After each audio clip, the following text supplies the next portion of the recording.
Sanibonani ekhaya lamaphupho. Usibhaleleni namhlanje usibhalele ngokuphupha uwenza ucansi ukuthi lokho ngabe kubika ukuthini. Kodwa bengicela ukuthi-ke wena ube nesiqiniseko sokuthi uyasubscribe-a, uyasilandela ku-Facebook sichaza amaphupho, uyasilandela naku-TikTok. Nala ku-YouTube uyasubscribe-a ukuze uma ukuthi khona enye ividiyo esiyifakayo, i-notification isheshe ingene efonini yakho. Ukuphupha uwenza ucansi. Ngiyathemba ukuthi usubscribe-ile njengoba uqhubeka. Ngokujwayelekile-ke kuyenzeka ukuthi kwesinye isikhathi kuyenzeka ukuthi kade wagcina vele ukwenza inkonzo yasekamereni, ugcine usuphupha ukwenza lokho.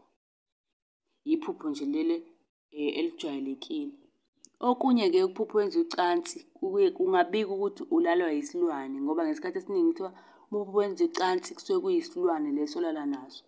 Lowo muntu hlampe osuke evele ephusheni kungenzeka ukuthi usetshenziswe as isilwane, ungagcina usumzonda ngezinye iy'ndlela kanti le silwane esithunyelwe wena siziveza ngaye loyo muntu.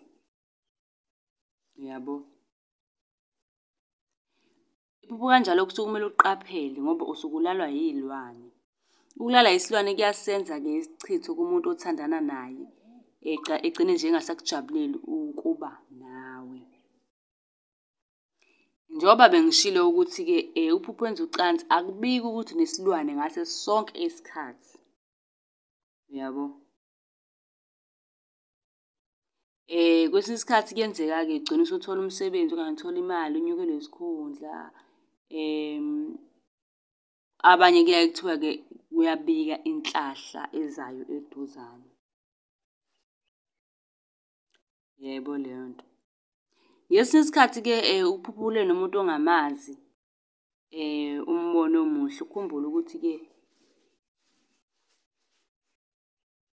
kuyenzeka ukuthi isilwane leso.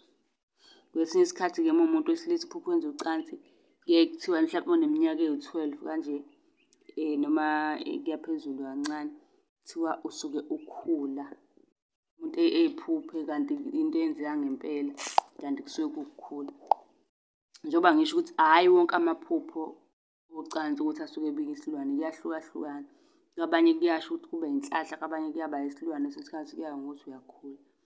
Uma unombuzo ngicela ubuze, ngicela usithinte lapha ey'nkundleni zethu. Ikhona incwadi yamaphupho 400, ikhona insipho yobulongo for 100 rand, namanye-ke ama-products amaningi. Okwakho ukuthi usithinte sikwazi sikulungisele lokhu okudingayo, sikuposele.